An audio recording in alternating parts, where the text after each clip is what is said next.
Para você, aluno do GGE, eu sou André Nogueira, da equipe de Geografia. Estamos aqui contando com a presença de Rodrigo Bione, da equipe de História, e André Pessoa, da equipe de Sociologia e Filosofia. Vamos falar com vocês, em sintonia com a Gimbo, GGE e Gimbo, sobre o comentário da prova de Ciências Humanas e suas tecnologias do Enem. Né? Rodrigo Bione, qual é o seu parecer sobre a prova? Bom, é uma prova que foi feita de forma bem inteligente, questões bem estruturadas, a interdisciplinaridade, que é uma característica já marcante do Enem, foi novamente observada, foi até aprofundada de certa vez, a abrangência temática foi extremamente grande, ainda que talvez o nível devesse ser um pouquinho mais elevado, certo? Mas ainda assim foi uma prova que foi muito bem feita, isso deve ser destacado. Em relação à história propriamente dito, pode-se dizer até que a prova foi bem imprevisível. Tudo aquilo que a gente previa que ia cair, como por exemplo a ideia do golpe militar, que completou 50 anos do seu início, a Primeira Guerra Mundial, que a gente tem um aniversário de 100 anos do início, Exato. A questão da Comissão da Verdade, que é um dos temas mais políticos mais relevantes. E que faz uma ponte com o golpe de 64 por conta daquele período. Por causa da lei da anistia, entre outras coisas. Ou seja, vale o destaque então que tudo foi trabalhado de forma intensa em sala de aula e não reservou nenhuma surpresa. Foi uma coisa que deixou a equipe... O Fera GGE estava preparado. Bem tranquilo em relação a isso. Com relação aos temas. Sobre a Comissão da Verdade, inclusive, na revisão, a gente destacou bastante a ideia da ausência de um caráter punitivo da Comissão da Verdade, que foi algo que foi cobrado na prova, que é, na verdade, uma revisão da lei da anistia no sentido do direito ao conhecimento da verdade. Não necessariamente a gente vai alterar essa lei da anistia para que agora a gente tenha a punição das violações ao direito humano cometidas durante o regime militar. Na Primeira Guerra, foi destacada a questão do imperialismo, da corrida imperialista, como um dos principais antecedentes para essa Primeira Guerra, também é uma questão muito direta, muito simples. E sobre o regime militar foi uma questão interessante, é algo que o Enem gosta muito de fazer, que é contrapor dois textos, duas visões diferentes, e a gente falou sobre justamente o início desse golpe militar. Um destaque especial merece cair para a questão que a gente fala, que a gente tem uma charge tratando da questão de que a ideia do progresso não necessariamente significa justiça social. Existe um abismo, às vezes, entre o que as pessoas pensam do avanço científico e da real distribuição das benesses desse avanço científico. Isso marca também que essa prova de ciências humanas, como nunca, né, tratou, Fera, GG, a situação da interdisciplinaridade. Né? O próprio André Pessoa também pode concordar também com relação à junção de áreas. Essa área, inclusive, dessa charge, ela trabalha a revolução tecnológica, a automação e o crescimento que ela proporciona, a ideia, né, de progresso por conta da tecnologia, mas ao mesmo tempo o desemprego estrutural que aí envolve a geografia e que mostra claramente que nem sempre o crescimento, o progresso tecnológico significa necessariamente prosperidade para a maioria, sobretudo os trabalhadores que acabam sendo, digamos assim, descartados em função dessa automação. Inclusive, essa questão se relaciona muito com outra questão, que é uma questão que trata do papel da Índia hoje em dia como um grande centro de telemarketing para o mundo. Isso. E que é uma questão que está justamente ligada à questão da ausência de leis trabalhistas ou de regulações que garantam os direitos básicos a essas populações. E é muito interessante notar que nessa questão o Enem colocou um mapa extremamente interessante, mostrando os tigres asiáticos. E a Índia, a China, aquela região inteira da Índia, da China, da península da Indonésia, né? Entre outras coisas, que naquela regiãozinha bem pequenininha, pequena proporcionalmente, obviamente, a gente tem mais gente dentro dela do que fora dela. Ou seja, mais da metade da população do mundo está ali. Foi algo que foi trabalhado em sala de aula, inclusive, justamente essa questão que a gente deve contestar o eurocentrismo. É o que o Fera GG ouviu da equipe de Geografia, a região conhecida como Ásia de Monções, e que abriga hoje os chamados tigres asiáticos. Então, no fim das contas, só para finalizar a parte de história, foi uma prova muito bem feita, ainda que o nível talvez devesse ser um pouquinho maior, mas que tratou bem das questões sociais, da interdisciplinaridade, entre outros. Inclusive tema de matéria constitucional, né?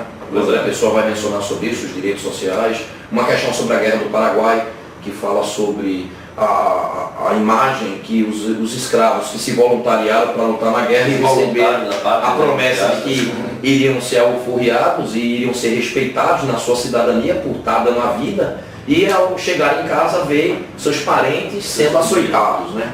E aí o estarrecimento, né? Quer dizer, a pessoa se voluntaria, vai lutar pelo país e quando volta o agradecimento que ele tem é o chicote. Então é uma questão que mostra claramente aí, André Pessoa pode também falar sobre isso, sobre as questões de sociologia, sobre filosofia. Exato. Uma coisa que a gente percebe na prova de ciências humanas desse ano é que o INEP está aprimorando a prova ainda, né? Então está se buscando o nível ideal, digamos assim. Então a prova desse ano teve um nível, se comparada com a do ano anterior, um nível mais elementar, apesar dessa rica abordagem dos conteúdos e da variedade, da interdisciplinaridade. Então a prova está sendo aprimorada. Agora, uma coisa, na minha opinião, que marcou essa prova de ciências humanas, a prova de 2014, foi a linguagem sociológica, independente da área de conhecimento que está sendo tratada. Então, você tem linguagem sociológica em questões de história, de geografia. Então, é uma linguagem sociológica que a gente percebe que enfatiza os aspectos culturais e ideológicos dos fatos que estão sendo tratados. Então, por exemplo, na questão, tem a questão 29, ela vincula a questão da água, que é um problema sério hoje dos aquíferos, né, a cidadania, né, a gestão participativa. Isso, perfeito. Então isso aí é fantástico. A questão foi mencionada agora há pouco, né, sobre a Guerra do Paraguai, os voluntários da pátria, né, uma parte deles escravos que lutaram na Guerra do Paraguai, aquela questão também, a questão sobre a Guerra do Paraguai, mas vinculando o evento da Guerra do Paraguai à questão da cidadania, da escravidão. Então, essa ênfase em elementos culturais, ideológicos e esse sociologiquez da prova, para mim, foi a grande marca. Essa linguagem sociológica independente do assunto, do tema que está sendo abordado. Bom, do ponto de vista mais específico dos temas da sociologia e da filosofia, o que eu percebi é que a quantidade de questões de filosofia e de sociologia, digamos assim, de um ponto de vista mais específico, permaneceu a mesma. Então foram 8 questões, tá certo? Bem distribuídas. Nós temos lá 2 questões, por exemplo, filosofia, 2 questões de filosofia antiga, uma sobre Platão, outra sobre Epicurismo. Exato, o epicurismo, o hedonismo, né, que é o que é destacado ali. Na parte de filosofia moderna, você tem uma questão sobre René Descartes, que eu considero uma das questões mais difíceis da prova. Uma questão sobre o Galileu, que aborda aí a questão da ciência moderna, né, que é um assunto comum tanto à história como à filosofia. E assim, uma novidade para mim foi a abordagem da bioética.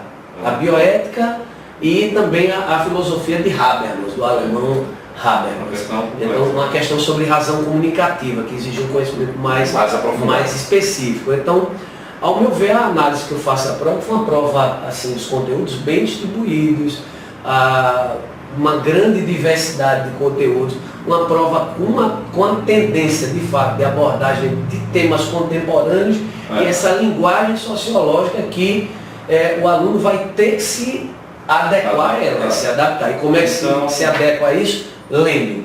O aluno tem que ler. O grande mote dessa prova de ciências humanas é justamente a valorização do aluno bem formado, do aluno que tem a capacidade de fazer as correlações entre as áreas de conhecimento, entre passado, presente e futuro, estabelecendo aí vínculos sociológicos, mesmo dentro de geografia, de sociologia, de filosofia e de sociologia, mas de uma maneira também ligada aos temas contemporâneos, como políticas afirmativas, como caiu uma questão, não é? A questão da gestão participativa, não é? E, enfim, a parte de geografia, por exemplo, ela mantém o seu padrão de envolvimento com os temas ambientais, uma questão sobre o continente africano falando sobre a desertificação e do que se pode fazer para tentar resolver o problema, o uso sustentável da água. Quer dizer, é uma prova que, ao nosso ver, né, ela inova também, não apenas apontando o problema, mas também soluções possíveis. Alguns, inclusive, que já estão em execução, como é o caso da questão 45, que foi a última questão de ciências humanas. Só um detalhe final, então, André. É importante, então, a gente destacar para o Fera GGE que tudo foi muito bem visto, tudo foi abordado, e que agora a gente começa uma nova etapa, que é justamente a revisão para o PE, onde a gente vai concluir esse trabalho, esse caminho que a gente teve ao longo do ano. Lembrando o Fera, né, do nosso Tira-Teima, que começa já a partir da próxima segunda-feira. A gente, claro, sabe que o Fera está na preparação, na expectativa do segundo dia de provas, mas a gente, por exemplo, só para fechar aqui, né, a gente tem plena convicção de que o Fera GGE amanhã continuará num bom ritmo de aproveitamento, uma trajetória de sucesso. Para mim, só para encerrar, para mim ficou muito claro que de agora em diante, qualquer aluno que queira fazer a prova do Enem em Ciências Humanas, uma boa prova, ele vai ter que compreender essa linguagem sociológica. Não tem subterfúgio, ele tem que ler, tem que se instruir, porque ele tem que aprender a decodificar essa linguagem. Então nos vemos agora na revisão e muito sucesso a todos, que o trabalho foi feito com seriedade e o resultado disso vai ser colhido a partir de agora. Fera, sucesso na prova de amanhã e até lá.